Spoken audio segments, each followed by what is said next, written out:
I'm so sorry Jimmy खाला, वो नूर को शायद गुस्सा आ गया। मैं उसकी तरफ से कुछ नहीं बेटा, सच ही बोलती है वो भी। पहले सारा जमाना मुझे ताना देता था, अब घर के बच्चे भी ताने देने लग गए। चलती हूँ।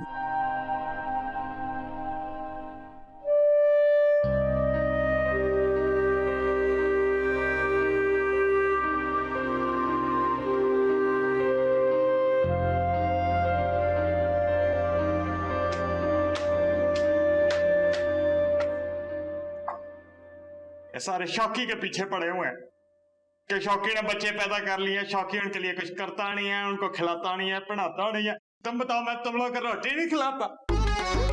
रोटी तो आप खिलाते हैं मेरे प्यारे अब्बा, लेकिन हमेशा सालन के पैसे ना चाचू भरते हैं। यार मैं तंग आ गया दुनिया के ताने सुन सुन के।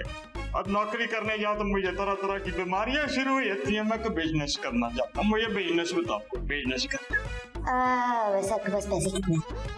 बेटा ये मैं कर के 1000 रुपया तो मैं कर लूंगा कहीं से। हाँ, काम करे 500 रुपए के आप बैलून्स खरीदे और वो बेचे आप। अच्छा, नहीं मजा नहीं आया बेटा, कोई और बिजनेस बताओ मुझे, कोई अच्छा वाला, अच्छा कारोबार, फील्ड वाला।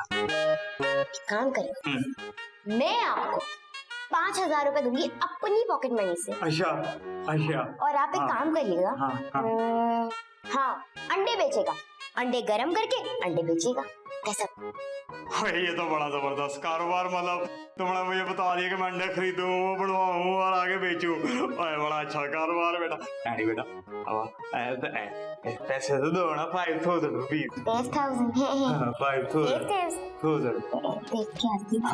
शाबाश मेरा बच्चा, बहुत अच्छा बच्चा।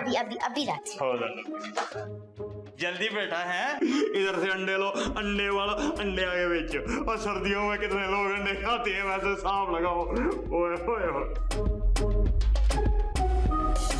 प्लीज अब ये ना कहना मैंने चिमी खाला से कुछ गलत कहा है। नहीं, अगर तुम्हें गिल्ट हो रहा है इसका मतलब तुम कहीं ना कहीं अंदर अपॉलोजेटिक हो। अब देखो ना, उन्होंने अगर तुम्हें बच्चे की बात की तो तुमने भी शादी की बात करके उनको थोड़ा एम्बैरस कर दिया। यार मैं बहुत गुस्से में थी, मुझे नहीं पता लगा मेरे मुंह से क्या निकल गया। नहीं तो उसमें प्रॉब्लम क्या है, तुम उनके घर जाओ और उनसे अपॉलोजाइज कर लो। No, she lives alone. अकेले बैठ के पता नहीं क्या क्या सोचें, कहीं बेचारी कोई डिप्रेशन में ना आ जाए। यार वो मुझसे नाराज है, दरवाजा नहीं खोला तो। नहीं तो एक काम करना, तुम अपने साथ बिरयानी ले जाना। चिम्मी पुप्पो को बिरयानी इतनी पसंद है कि वो बिरयानी देख के दरवाजा खोल देंगी, तुम्हारे लिए खोल देंगी, भले अपने दुश्मन के लिए खोले या ना खोले। I guarantee you. चलो I'll give it a shot. Absolutely, you should. Wish me luck. All the best. आ गया मेरा पुत्र, वेरी गुड वेरी गुड। ये तो 5000 दिए, 5। मैं जरा गिन लूं पूरे। वैसे पापा से एक बात पूछूं? अच्छा। वैसे जब भी एक इन्वेस्टर किसी पे इन्वेस्ट करता है ना, तो उस इन्वेस्टर को सामने वाले पे पूरा भरोसा होता है कि सामने वाला कोई अच्छी चीज पे इन्वेस्ट करेगा, और मुझे आप पे पूरा भरोसा है। अच्छा बेटा, वेरी गुड। बात सुन ले, मुझे आप पे पूरा भरोसा है कि ये सारे पैसे प्लस टैक्स माइनस 6000, ये पैसे पूरे के पूरे 6000 मुझे 1 महीने बाद 6000 मेरे हाथों में देंगे। अच्छा या तो बेटा ये मैंने और तुम्हारी मामा ने जो तुम पे इन्वेस्टमेंट किया वो उसका बताओ। बस कर दे पापा, ब्लैकमेलिंग की भी ना कोई हद होती है। आपने वो भी पार कर दिए, वरना मैं ये पैसे लेके ना भाग जाऊं। अच्छा नहीं सॉरी ठीक है, मैं कुछ कर दूंगा यार। कि शौकी क्या जमाना आ गया, बच्चों से पैसे लेने पड़े। पापा ये पैसे को आप डुबाएं, कहीं पे भी इस्तेमाल करें, मुझे उससे कोई फर्क नहीं पड़ता। ये 6000 मुझे 1 महीने बाद मेरे हाथों में चाहिए। ठीक है बेटा, जब शौकी के पास पैसे आएंगे ना तो मैं भी पैसे देकर वापस ले लिया करूंगा। इतना तुम तेज हो गए बच्चे आजकल। इसकी बात की बात देखेंगे, अभी मुझे 1 महीने बाद 6000 चाहिए। अच्छा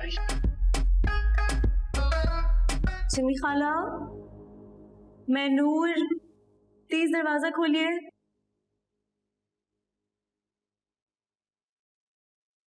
देखिए, मैं जानती हूँ आप मुझसे नाराज हैं, मुझे ऐसी बात नहीं करनी चाहिए थी। मैं आपके लिए बिरयानी लाई हूँ, बीफ बिरयानी आलू बुखारे के साथ, आपकी फेवरेट। मैं आपको मनाने के लिए आई हूँ जिमी खाला। आई एम सॉरी, मुझे पता है आप अंदर हैं।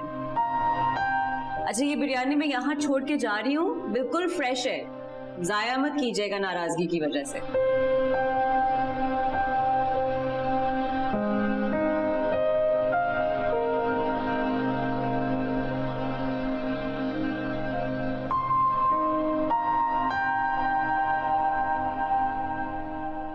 अब ये मत समझना कि मैंने तुम्हें माफ कर दिया है।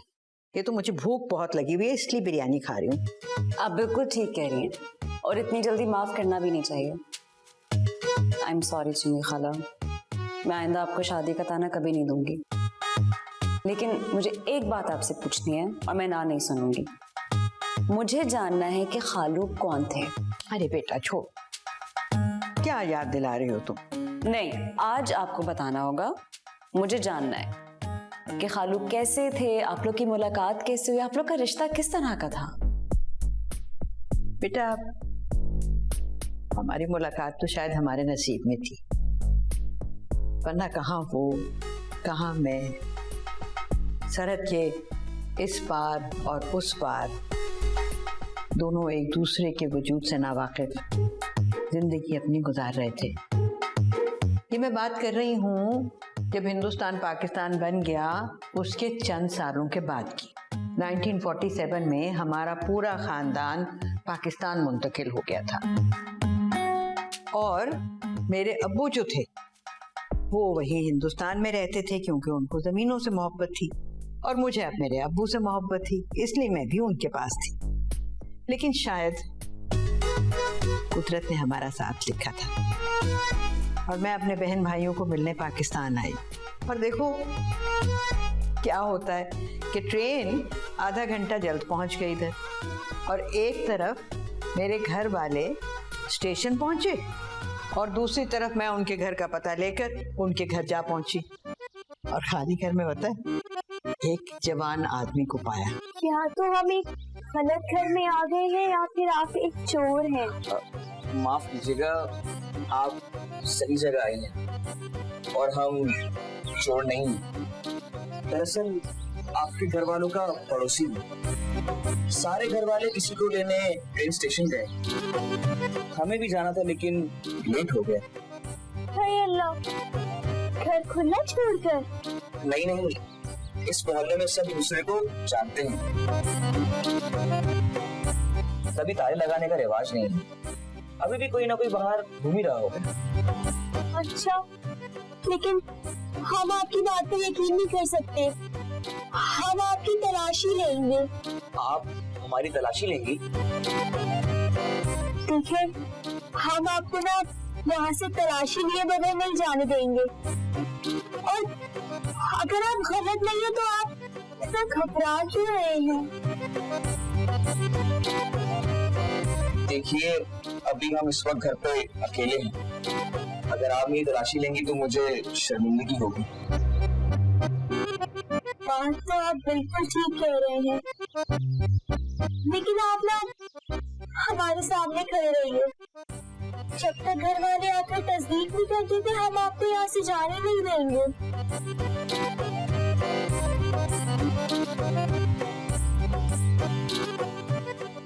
घर वालों को तो आने में बहुत ही वक्त लगेगा, जब तक हम कुछ बातें कर लेते हैं।